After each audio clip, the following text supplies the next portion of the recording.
بھی نام آئے درود شریف نہیں پڑھتے ہو، خدا جانے کیا وجہ ہے۔ وہاں تو بڑے جھنڈیاں لگاتے ہو اور یہاں درود بھی نہیں پڑھتے ہو۔ جہاں 1 کا لاکھ ملتا ہے وہاں تو 1 کا لاکھ نہیں ملتا، گناہ ہوتا ہے کہ بدعت کر رہے ہوتے ہو۔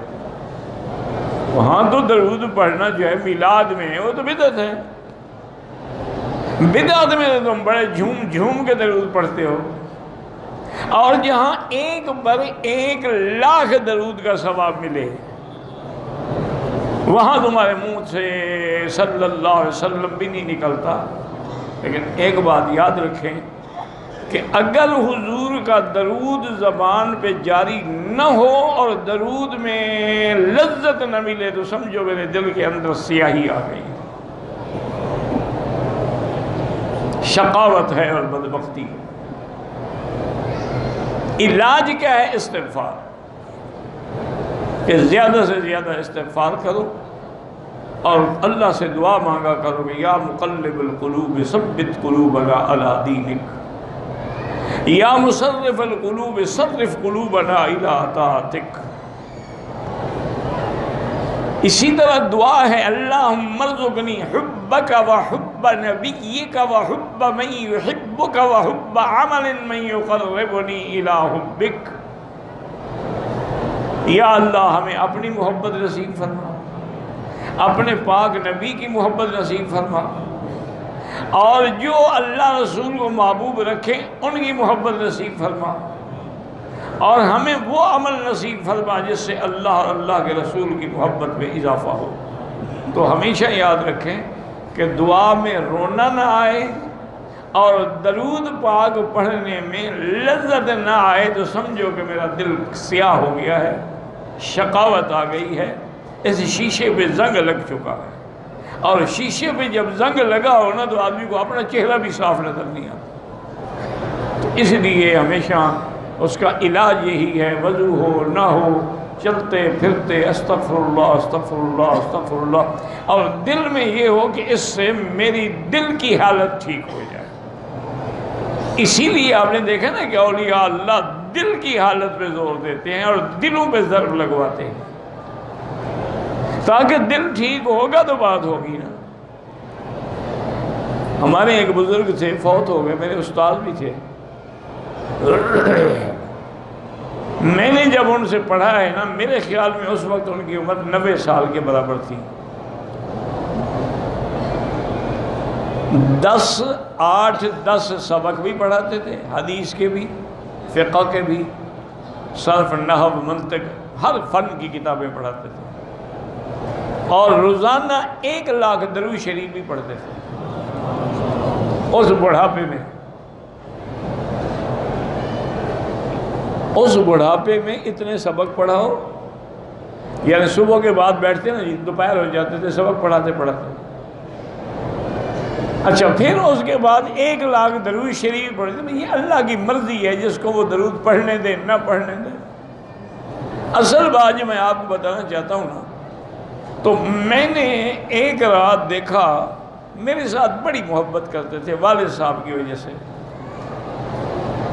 اور مجھے یاد ہے کہ وہ پیغام بھیجتے تھے گھر کہ مکی صاحب کی دادی سے کہیں کہ مکی صاحب کے لیے وہ ذرا سالن جو ہے وہ اس کو ذرا ٹھیک بنا کے بھیجیں، وہ بڑا آدمی ہے، وہ ہمارے بیچارہ شرم کے مارے کھاتا ہے طلباء کے ساتھ بیٹھ کے، اس کو مزہ نہیں آتا کھانے میں۔ تو وہ کھانا کیا صاف بناتی تھی، ساگ دال ہوتی تھی، اس کو تھوڑا سا تڑکا لگا دیا گھی کا، بس وہ بھیج دیا۔ تو میرے ساتھ بڑی محبت کر۔ میں ایک دن گیا، میں نے دیکھا رات کو مسجد میں اکیلے بیٹھے ہیں، درود شریف پڑھ رہے ہیں اور مسکرا رہے ہیں۔ تو میں حیران ہو گیا کہ بھئی درود شریف پڑھتے ہوئے مسکرانے کا کیا مطلب ہے۔ اس وقت تو میں نے جرت نہیں کی، نہ میری طاقت تھی، میں شاگرد تھا۔ یہ تو آج ہے نا، استاد کو کوئی کچھ سمجھتا ہی نہیں ہے، بلکہ الحمدللہ جس کے پاس پڑھتے ہیں اسی استاد کی مخالفت کرتے ہیں۔ اسی لیے شیخ سعدی کا ایک مشہور شعر ہے، وہ ہمیشہ کہتے تھے سعدیہ شیرازیہ سب کے مدح کم ذات رہا۔ کمزاد چو ملا شود گلہ کند استاد را. وہ فرماتے تھے کہ کم ذات کو نہ پڑھایا کرو، یہ جب مولوی بنے گا تیرا سب سے پہلے تیرا گلہ کرے گا. تو حقیقت ہے. حضرت سندھی کو والے صاحب نے کہا تھا کہ حضرت آپ پہاڑ پہ بیٹھے ہوئے ہیں، حرم میں بیٹھ کے پڑھائیں، لاکھوں آدمی آپ کے پر مان لگے مولوی صاحب کیا کہتے ہو، استاد بھی مر گئے شاگرد بھی مر گئے. استاد ہمارے تھے حضرت گنگوہی اور حضرت مدنی، اور شاگرد میں تھا